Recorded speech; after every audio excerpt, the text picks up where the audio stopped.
तो next topic है भाई इम्पोर्टेंस या significance of binding energy curve. इससे पिछली वीडियो में जो हमने बाइंडिंग एनर्जी कर्व किया था उसकी क्या इंपॉर्टेंस है या क्या सिग्निफिकेंस है, तो पहले हम उस कर्व को देखते हैं।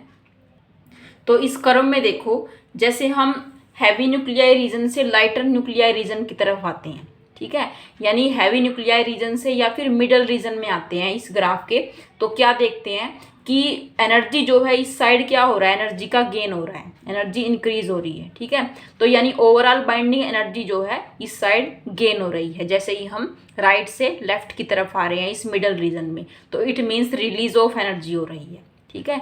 तो इसका मीनिंग ये है कि जब भी एक हैवी न्यूक्लियस ब्रेक करता है, ठीक है, हैवी न्यूक्लियस ब्रेक करता है लाइट न्यूक्लियाई में, तो एनर्जी का गेन होता है, ठीक है, एनर्जी जो है रिलीज होती है। तो इस प्रोसेस को हम न्यूक्लियर फिशन बोलते हैं कि जब भी एक हैवी न्यूक्लियाई लाइटर न्यूक्लियाई में ब्रेक होता है, एनर्जी की रिलीजमेंट होगी और उस प्रोसेस को हम बोलते हैं न्यूक्लियर फिशन। इसी तरह से जब हम ग्राफ का ये वाला पार्ट देखें कि जब हम लाइट न्यूक्लियाई रीजन से और हैवी न्यूक्लियाई रीजन की तरफ बढ़ रहे हैं, ठीक है, नीचे से ऊपर की तरफ जब हम जाते हैं, तो ओवरऑल क्या देखते हैं कि एनर्जी का फिर से गेन हो रहा है, ठीक है, एनर्जी का रिलीज हो रहा है। तो इट मीन्स एनर्जी फिर से रिलीज होगी जब दो या दो से ज़्यादा जो लाइट न्यूक्लियाई होंगे फ्यूज करेंगे, ठीक है, यानी फ्यूज का मतलब वो आपस में कंबाइंड करके एक हैवी न्यूक्लियस बनाएंगे, तो इस प्रोसेस को हम न्यूक्लियर फ्यूजन बोलते हैं। तो दोनों में ही एनर्जी का रिलीज होता है, न्यूक्लियर फिशन में भी और न्यूक्लियर फ्यूजन में भी। तो इस कर्व की इंपॉर्टेंस यही है कि in the process of nuclear fission and nuclear fusion there is release of energy. When we move from heavy nuclei region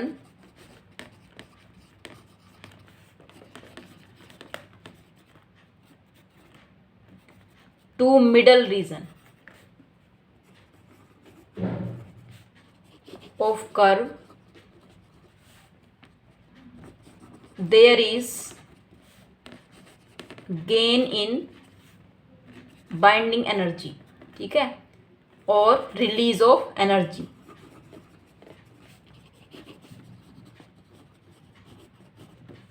It means energy can be released when heavy nucleus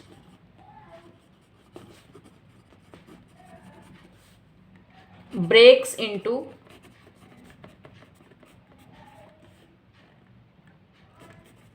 two light nucleus, and this process is called nuclear fission। कौन सा process होगा ये, nuclear fission. Heavy nucleus mean जैसे uranium है, ठीक है, इसकी range के जो मास नंबर के न्यूक्लियस है, जैसे 238 240। तो ये इसकी इंपॉर्टेंस का फर्स्ट पॉइंट है। सेकंड पॉइंट क्या बताया है, when we move from lighter nuclei to heavier nuclei,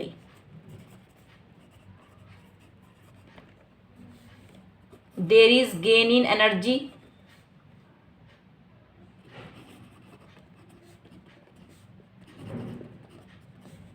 and hence release of energy।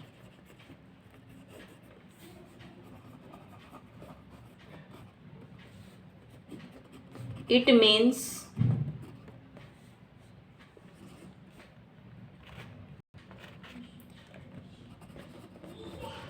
energy can be released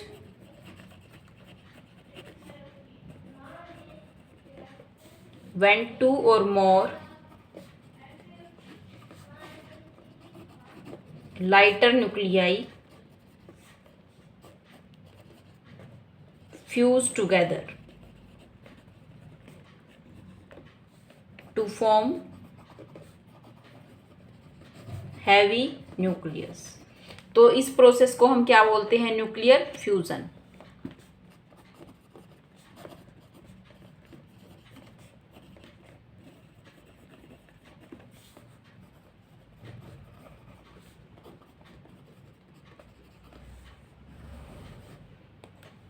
तो यही इसकी इम्पोर्टेंस है, यही इसका सिग्निफिकेंस है। एक्चुअली इम्पोर्टेंस क्या है इस कर्व की कि इसके अंदर हमें क्या पॉसिबिलिटी मिलती है, release of energy during nuclear fission and fusion. ये फिनोमेना बाद में डिस्कवर हुए, fission and fusion. Binding energy curve से हमें पहले पता चला कि न्यूक्लियस के ब्रेक होने से जब दो पार्ट हो जाते हैं यानी टू लाइटर न्यूक्लियाई बनते हैं तो भी एनर्जी का रिलीज होगा, और जब लाइटर न्यूक्लियाई फ्यूज होंगे और हैवी न्यूक्लियाई बनेगा तो भी एनर्जी का रिलीज होगा। तो इनको बाद में नाम दे दिया nuclear fission and nuclear fusion. Next video में हम इससे रिलेटेड न्यूमेरिकल्स करेंगे, इससे बाइंडिंग एनर्जी से रिलेटेड।